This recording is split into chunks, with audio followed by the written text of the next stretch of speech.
नमस्कार दोस्तों, आज हम आपको एक ऐसी यात्रा पर ले चलेंगे जहां हम उस समय को याद करेंगे जब मोबाइल फ़ोन हमारी ज़िंदगी का हिस्सा नहीं थे। आइए उस सरल और सुंदर दुनिया की झलक पाते हैं। उस समय बातचीत का प्रमुख माध्यम थे लैंडलाइन फ़ोन और हाथ से लिखे गए पत्र। एक चिट्ठी भेजना और उसका उत्तर प्राप्त करना एक अलग तरह का ही अनुभव देता था।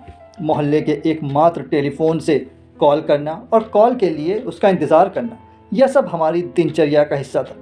बचपन में हम गिल्ली डंडा, लुका छिपी जैसे खेल खेलते थे। शाम होते ही बच्चे गलियों में खेलते नजर आते थे। त्योहारों और मेलों का आनंद परिवार और दोस्तों के साथ मिलकर उठाया जाता था, जहां हर चेहरा मुस्कान से भरा होता था। जानकारी प्राप्त करने के लिए हम अखबारों और रेडियो पर निर्भर रहते थे। दूरदर्शन पर आने वाले कार्यक्रमों का इंतज़ार होता था और पूरा परिवार एक साथ बैठकर उन्हें देखता था। मनोरंजन के ये साधन हमें एकजुट करते थे। शिक्षा के लिए हम पुस्तकालयों और शिक्षकों पर निर्भर रहते थे। नोट्स बनाना, पुस्तकें पढ़ना और समूह में अध्ययन करना हमारी पढ़ाई का हिस्सा था। इंटरनेट की अनुपस्थिति में हम अपने ज्ञान को साझा करके बढ़ाते थे। यात्रा के दौरान हम नक्शों और स्थानीय लोगों की मदद से रास्ता ढूंढते थे। बसों और ट्रेनों की समय की जानकारी स्टेशन जाकर प्राप्त करते थे। यह सब हमें आत्मनिर्भर बनाता था। मोबाइल फ़ोन ने हमारी ज़िंदगी को सरल बना दिया, लेकिन उस समय की सादगी और मानवीय जुड़ाव की बात ही कुछ और थी। कभी सोचा है अगर मोबाइल फ़ोन अचानक हमारी दुनिया से गायब हो जाए तो क्या होगा? शायद कुछ लोग डर जाएंगे, कुछ बेचैन हो जाएंगे, पर बहुत से ऐसे भी होंगे जिन्हें मोबाइल से पहले की दुनिया की वो सादगी फिर से महसूस होगी। दिल की बात जब आंखों से कही जाती थी और जवाब मिला करता था। वो दौर था जब मिलने के लिए लोकेशन भेज नहीं कहते थे, बस कहते थे बड़ा पीपल वाला चौराहा याद है ना। माँ की पुकार दूर से सुनाई देती थी। न कॉल की ज़रूरत थी न रिंगटोन की। हर गली में एक आंटी होती थी जो पूरे मोहल्ले की खबरें रखती थी।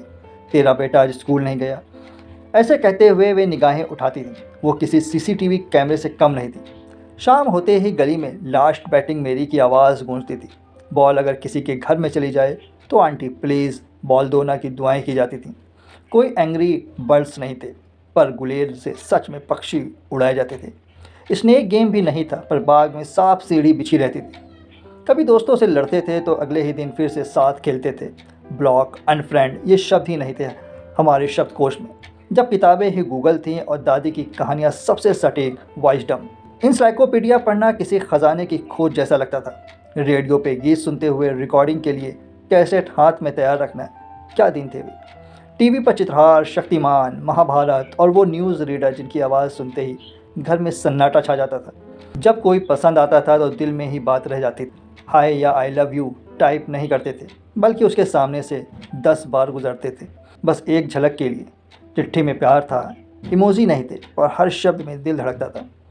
फ़ोन करने से पहले 100 बार सोचते थे कहीं घर वाले न सुन लें, और वो पहला हेलो कितनी हिम्मत से निकला करता था। वो दिन जब समय रुक सा जाता था, जब हम समय को बिताते नहीं थे बल्कि उसे जीते थे।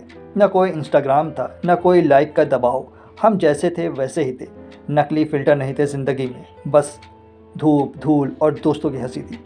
आज जब मोबाइल फ़ोन हमारी हथेली में समा गया है तो बहुत कुछ दिल से निकल गया, पर वो दिन आज भी हमारे अंदर ज़िंदा है। वो बचपन, वो रिश्ते, वो इंतज़ार जो हमें इंसान बनाते थे। काश हम अपने बच्चों को सिर्फ मोबाइल न दें, बल्कि वो दुनिया भी दिखाएं जहां दिल बिना नेटवर्क के भी जुड़ते थे।